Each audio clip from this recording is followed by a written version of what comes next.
नमस्कार। मैं हूं चितरंजन को पुनः बात करने वाला हूं मुजफ्फरपुर कांड का, जो पूरे भारत में एक चर्चा का विषय बना हुआ है। लेकिन उससे भी ज्यादा चर्चा का विषय बना हुआ है तो वहां पर पुलिसिया कार्रवाई की, जिस प्रकार से पुलिस कार्रवाई वहां कर रही है, इस प्रकार से लोगों की सहमी हुई जबान से ही सही, लेकिन लोग यही बात कह रहे हैं कि यहां पर तो पुलिस पूरी तरह से पक्षपात किया है। जी हां, आइए हम वहां के कुछ अनसुलझी पहलुओं पर भी चर्चा करना उचित समझेंगे।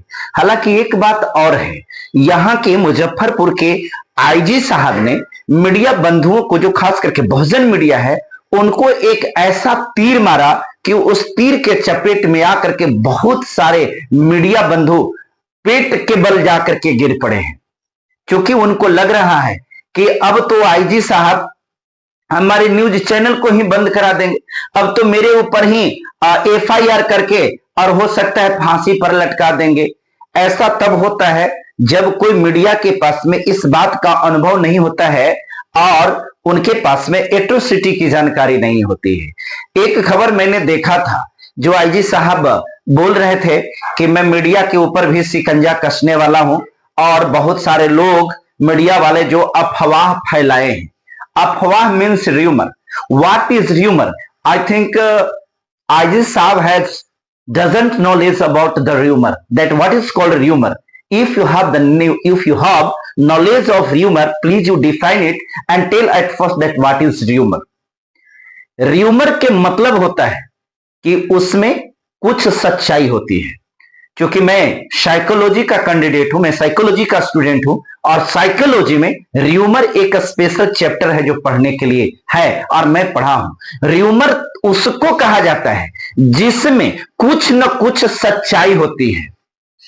र्यूमर यूं ही नहीं होता है, र्यूमर बेबुनियाद नहीं होता है। र्यूमर तब होती है जब उसमें कुछ सच्चाई होती है। आपने कहा है कि लड़की के साथ बलात्कार नहीं हुआ है, ठीक है, ये आपको कैसे पता चला? आपने बताया कि डॉक्टर ने फॉरेंसिक लैब में उसको जांच कराया है, डॉक्टर ने उसको जांच किया, मेडिकल जांच हुआ है। आईजी साहब, मैं ये सवाल पूछना चाहता हूं, इतने बड़ी घटना में सिर्फ एक डॉक्टर उसका मेडिकल जांच कैसे कर सकता है? उसकी जांच आखिर मेडिकल के टीम के द्वारा क्यों नहीं कराया गया? एक डॉक्टर बिक भी सकता है, एक डॉक्टर डर भी सकता है, एक डॉक्टर उस मेडिकल रिपोर्ट के साथ टेम्परिंग भी कर सकता है। आप इतने बड़े पद पर हैं, क्या इस बात की जानकारी आपको नहीं है? और आपने इतने बड़ी क्राइम में, जब पीड़िता की मां इस बात को कह रही है कि मेरी बच्ची के साथ में रेप हुआ है, इसका मतलब यह तो स्पष्ट होता है कि एफआईआर में अगर यह वर्णित है तो आपको इससे, आप इस आधार पर कैसे इनकार कर सकते हैं कि उसका एक डॉक्टर ने जांच किया है? और इतना जल्दी जो आपने केस का उद्भेदन कर दिया, ये तो और एक बहुत बड़ा सवाल उठता है। सुनने में तो ऐसा आया है, गुप्त सूचना के आधार पर हमारे पास में जो पीआरडी हमारा होता है, पब्लिक रिलेशन डिपार्टमेंट, ये हवाबाजी वाली बात नहीं है और कहीं से भी ऐसा नहीं है कि बिना तथ्य के मैं खबर नहीं बनाता हूं। हमारी पीआरडी का रिपोर्ट है जिसमें बताया गया है कि आपके डॉग स्क्वाड भी गए थे। आपके डॉग स्क्वाड जाते के साथ ये संजय यादव के घर में ही गया। आपने तो खुलासा किया है कि उसमें 4 अन्य लोग भी हैं, जिसमें रविदास जाति के हैं और पासवान जाति के हैं, लेकिन आपका डॉग स्क्वाड जो है वो तो सिर्फ संजय यादव के यहां गया। शायद हो सकता है आपने उस डॉग को ट्रेंड किया होगा कि संजय यादव के यहां ही जाना, और इन लोगों के घर में जाने के लिए आपने ट्रेंड नहीं किया है। अब अगर आपका डॉग ट्रेंड था तब फिर संजय यादव के यहां ही क्यों गया और बाकी 5 लोगों के यहां क्यों नहीं गया? और यदि उस डॉग स्क्वाड के ऊपर आपको भरोसा नहीं है तो फिर इस बात को आप कैसे कह सकते हैं कि ये 4 भी उसमें शामिल है? क्या आईजी साहब, आपको ये बात की जानकारी है कि संजय यादव की एक बेटा 2-2 बार सुसाइड करने का कोशिश किया है? मालूम है किस वजह से? इस वजह से कि उसको मालूम था कि उसका बाप का जो है चरित्र सही नहीं है और अपने बाप को इस चरित्र से क्षुब्ध होकर वो 2-2 बार सुसाइड करने का कोशिश किया है। हाँ हाँ, एक बात और भूल रहे हैं, आईजी साहब और वहां के एसपी एसएसपी साहब, वहां के प्रशासन, वहां की सरकार, विपक्ष में काम कर रहे हैं हमारे विपक्षी नेता, आप लोगों को भी यह जानकारी होगी। उसी क्षेत्र में एक मर्डर नहीं, 6 मर्डर हुए हैं। आज तक इतने दिन गुजर गए, एसपी साहब, आईजी साहब, आपको पता तक नहीं चला कि वो मर्डर करने वाले कौन थे। उसका उद्भेदन तो आज तक आपने किया ही नहीं। हाँ, एक बात और आपको अगर जानकारी नहीं होगी, अभी ठीक इस वीडियो के पहले मैंने एक वीडियो और चलाया है, कोई शाह जाति से हैं उनकी, उस वीडियो में देखिएगा एक बच्चा का उनका हत्या हुआ, आपने उसका भी उद्भेदन नहीं किया है। लेकिन इस मामले को आपने उद्भेदन यूं यूं चुटकी बजा करके कर दिया। वाह, आपके एक्शन की तो तारीफ करनी पड़ेगी। लेकिन क्या करें, मैं तो तारीफ कर सकता हूं, लेकिन जो अन्य लोग हैं ना, उनको हजम ही नहीं हो रहा। उनको लग रहा कि ये कैसे हो गया, ये तो उल्टा पुल्टा सिर्फ चीजें हो रही है। हाँ, लोग तो ये भी दबे जुबान कह रहे हैं कि आपने इसमें शेड्यूल कास्ट के लोगों को ही इसमें लपेट दिया ताकि ये मामला शांत हो जाए, ताकि लोग ये कहे कि नहीं, आरोपी तो वही है, एक घटना का अंजाम देने वाला तो वही लोग है। अच्छा गेम खेलें, अच्छी राजनीति कर लेते हैं। ये मैं नहीं कह रहा, आपका एक एक स्टेटमेंट कह रहा है। बात गोल्डन दास की करें कि गोल्डन दास की गिरफ्तारी, आपने गोल्डन दास को गिरफ्तार किया है, यह तो कानून में प्रोविजन है। कोई कानून को तोड़ेगा, गिरफ्तार तो हो गए। कोई कानून को नहीं मानेगा, कानून को अपने हाथ में लेगा, उसको गिरफ्तार तो होना ही होना है। यह तो बहुत अच्छी बात है, संविधान है, कानून है, यहां तो चलता है। लेकिन आपने ये तो कह दिया है कि गोल्डन तोड़फोड़ किया, ये तो कह दिया कि गोल्डन लूटपाट किया, ये तो कह दिया कि गोल्डन जातीय हिंसा फैलाने का काम किया। लेकिन आपने अभी तक कोई क्लिप जो है ना इसका नहीं डाला है। सार्वजनिक को कुछ करना चाहिए था साहब। जब गोल्डन को मीडिया वाले के सामने ला करके नॉन कॉन्स्टिट्यूशनल काम आपने किया कि उस व्यक्ति को पूरे मीडिया के सामने आपने अपमानित किया। आप अगर कानून पढ़े होंगे तो आप थोड़ा सा पढ़ लीजिएगा, कानून को अध्ययन कर लीजिएगा। आप मीडिया के सामने किसी व्यक्ति को उसी के स्टेटमेंट को इस प्रकार से एक्सपोज नहीं करा सकते हैं, इंसल्ट नहीं करा सकते, उसको ये कान पकड़ के ये नहीं करा सकते, वो भी एक शेड्यूल कास्ट का आदमी। आपके ऊपर तो डायरेक्टली एफआईआर बनता है अगर वास्तव में दलित समुदाय के लोग, दलित पार्टी के लोग, दलित नेता अगर इस पर एक्शन ले ले तो। लेकिन मुझे मालूम है आप ऐसा इसलिए कर रहे हैं कि यहां के दलित लोग, यहां के शेड्यूल कास्ट के लोग और उनके नेता लोग जो है ना, वो सब आपस में टूटे हुए हैं, बिखरे हुए हैं, एक नहीं। उनकी बुद्धि जो है ना, उनकी बुद्धि को विकलांगता हो गई है, उनकी बुद्धि को कह सकते हैं ना कि लकवा मार दिया है। यह कारण है कि सब यूनाइट नहीं है। एक दिन यूनाइट तो होंगे, ये तो बात मैं जानता हूं। जिस दिन भी यूनाइट हो जाएंगे ना, उस दिन एक चीज स्पष्ट होगा, आप नौकरी कर रहे हैं ना, आपसे लोग चुन चुन करके एक एक चीज का हिसाब होगा। क्योंकि सत्ता हस्तांतरित होने वाली चीज है, सत्ता परिवर्तन होने वाली चीज है। कोई जरूरी नहीं है कि हमेशा नीतीश से बाबू रहेंगे, कोई जरूरी नहीं कि तेजस्वी यादव ही मुख्यमंत्री बनेंगे। और आपको यह भी पता होगा, बिहार में किसी की भी सरकार यूं ही नहीं बनता। जब तक उसमें चिराग पासवान नहीं होते, जब तक मांझी जी नहीं होते, तब तक यूं ही सरकार नहीं बनती। जिस दिन चिराग पासवान को समझ में आ जाएगा कि हम भी पासवान हैं, हम भी अनुसूचित जाति के हैं, जिस दिन जीतन राम मांझी को ये पता चल जाएगा कि हाँ हम भी मांझी समुदाय के हैं, हम भी अनुसूचित जाति के हैं और मेरा भी समाज के प्रति कर्तव्य है, जिस दिन इनका जमीर जग जाएगा ना, उस दिन सत्ता में परिवर्तन आ जाएगा। और जब परिवर्तन आ जाएगा ना, उस दिन आपसे भी इसका हिसाब होगा। मैं हमेशा कानून का सम्मान किया हूं, मैं हमेशा कानून को मानने वाला हूं, because I have study about he has written in the constitution, word by word I have studied. लेकिन मुझे लगता है कि संवैधानिक पद पर बैठकर आपके स्टडी में जरूर कोई कमी रह गई। एक बात तो और हम कहना भूल ही गए, ये जो आपने दंगा का रूप दिया, मुझे तो पता चला कि वहां गोली भी चली थी, लेकिन शायद आपको यह पता नहीं होगा कि सबसे पहले गोली किसने चलाया था। ओ मालूम है, हाँ, ये साजिश था, बिल्कुल। आपको शायद इसकी मालूम होगी। चौर में जाकर के जो सबसे पहले फायर करने वाले थे, ये वहां के स्थानीय जो यादव समाज के लोग थे, उन्हीं की राजनीति थी, उन्हीं की रणनीति थी। बदले में आपने भी फायर किया। अब ऐसा इसलिए किया कि भगदड़ हो ही जाए। जब भगदड़ हो ही जाएगी तब तो निश्चित है कि आप लाठी चार्ज करेंगे। अब आर्टिकल 96 टू 106 का यूज करेंगे कि हमें तो जान का खतरा था।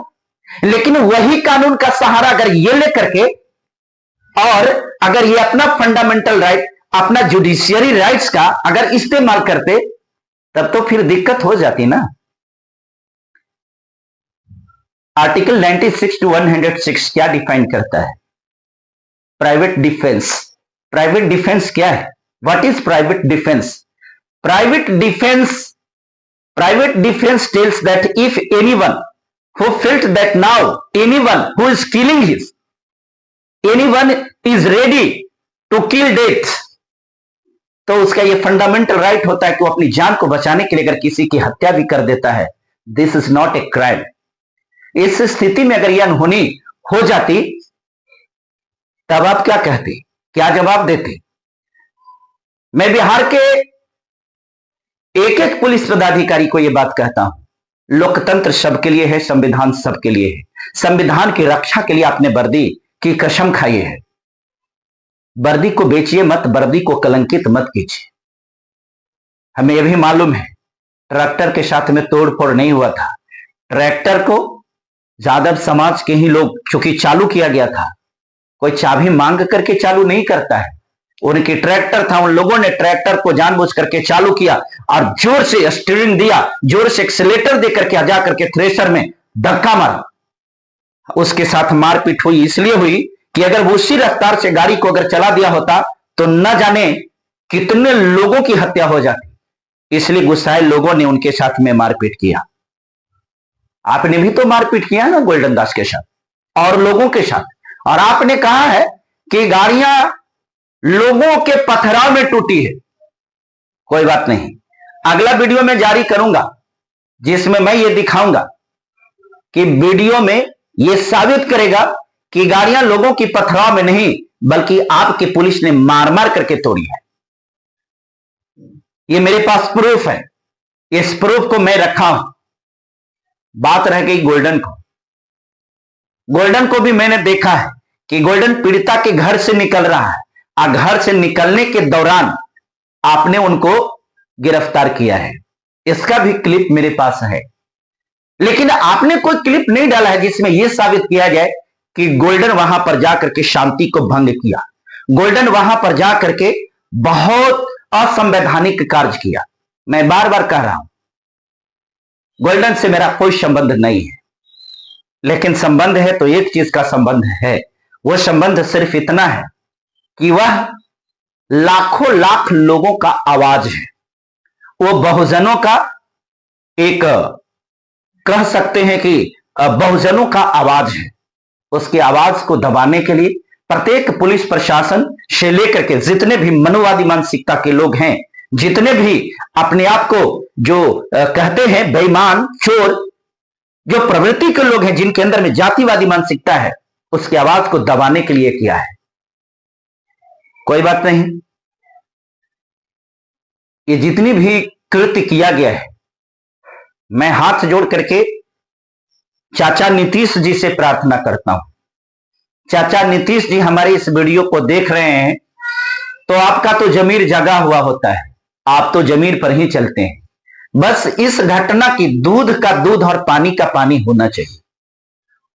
मुझे मालूम है कि आपकी राजनीति बहुत दिन के लिए अब नहीं है, लेकिन जाते जाते आपको कम से कम एक दलित की बेटी के लिए इतना कर देना चाहिए कि इसको सीबीआई का जांच करा दीजिए। सीबीआई की जांच होने के बाद इसमें दूध का दूध और पानी का पानी हो जाएगा। मैं नहीं कहता हूं कि मेरी बातों पर विश्वास किया जाए, मैं सिर्फ यह चाहता हूं कि सीबीआई की जांच इसमें हो। इसमें जो डर था, जिस बात की डर थी, वही चीज हुई है। मामला पूरी तरह से इसमें डाइवर्ट किया गया है। यह मामला पूरी तरह से डाइवर्टेड है। दोस्तों, पुनः एक बार आप जितने भी बहुजन समाज के लोग हैं, जितने भी अनुसूचित वर्ग के लोग हैं, जितने भी दलित माइनॉरिटी के लोग हैं, आप तमाम लोगों से मेरा एक गुजारिश है, कोई भी मीडिया वाला इस पर बोलने के लिए तैयार नहीं है, इसलिए कि जब मीडिया आपका सशक्त होने का कोशिश करता है तो ये प्रशासन के लोग, इस सरकार में बैठे लोग, ये विपक्ष में बैठे लोग आपके बहुजन मीडिया को आवाज दबाने की कोशिश करता है। यह कारण होता है कि आपका मीडिया बुलंद होकर के नहीं बोलता है। मुझे कोई फर्क नहीं पड़ता है। I am ready to go to jail, I am ready to face any types of the problems, I have no problem. मैं रेडी हूं, मैं तैयार हूं, लेकिन एक बात के लिए तैयार नहीं हूं, I will break but not bend. मैं टूट सकता हूं लेकिन झुकने के लिए तैयार नहीं हूं, इसलिए कि सत्य को दिखाना यही पत्रकारिता है, और यह तो मैं करता रहूंगा। दुनिया की कोई ऐसी रुपया नहीं छपा है जो हमें खरीद सके, और दुनिया की कोई ऐसे प्रशासन का डंडा नहीं है जिसके डर से हम अपने आप को बदल दें। हां, एक चीज हो सकता है, जिस दिन आप इन पत्रकारों को, हम जैसे जैसे पत्रकारों को साथ देना शुरू कर देंगे ना, तो ये प्रशासन, ये सरकार की हिम्मत नहीं है, औकात नहीं है कि ये करेंगे। क्योंकि आपका पत्रकार कभी कोई गलत काम नहीं करता है, आपका पत्रकार कभी कोई असंवैधानिक काम नहीं करता है। इस बात का मैं भी पूरा ख्याल रखता हूं कि हम नॉन कॉन्स्टिट्यूशनल चीज नहीं करते हैं, नॉन पार्लियामेंट्री वर्ड का यूज नहीं करते हैं। दोस्तों, आप तमाम लोगों से मेरा आग्रह है, निवेदन है, बहुजन समाज के लोग जो टूट रहे हैं उनको आपको बचाना यह कर्तव्य है। आपको एक मंच पर आना चाहिए, पॉलिटिकल पावर को बढ़ाना चाहिए। राजनीतिक शक्ति ही आपको संरक्षण देता है। आज अगर गोल्डन को पकड़ा गया है तो सिर्फ इसलिए पकड़ा गया है कि पॉलिटिकल संरक्षण नहीं है, राजनीतिक संरक्षण गोल्डन के साथ नहीं है। जैसे कि वहां के जो विपक्षी हैं, वहां के जो अपराधी हैं, जिस प्रकार से अपराधी को संरक्षण मिला हुआ है वैसा संरक्षण नहीं मिला हुआ है। मैं आप लोगों से बार बार यही कहता हूं, बिहार में अपनी पॉलिटिकल पावर को बनाइए, बिहार में आप अपनी राजनीतिक शक्ति को बनाइए। यहां हर किसी को देखा गया है, दलितों की राजनीति तो करते हैं लेकिन वास्तव में दलितों की लड़ाई वो लड़ते नहीं है। वास्तव में उनके पास में पॉलिटिकल पावर को बढ़ाने के लिए कोई ये नहीं है।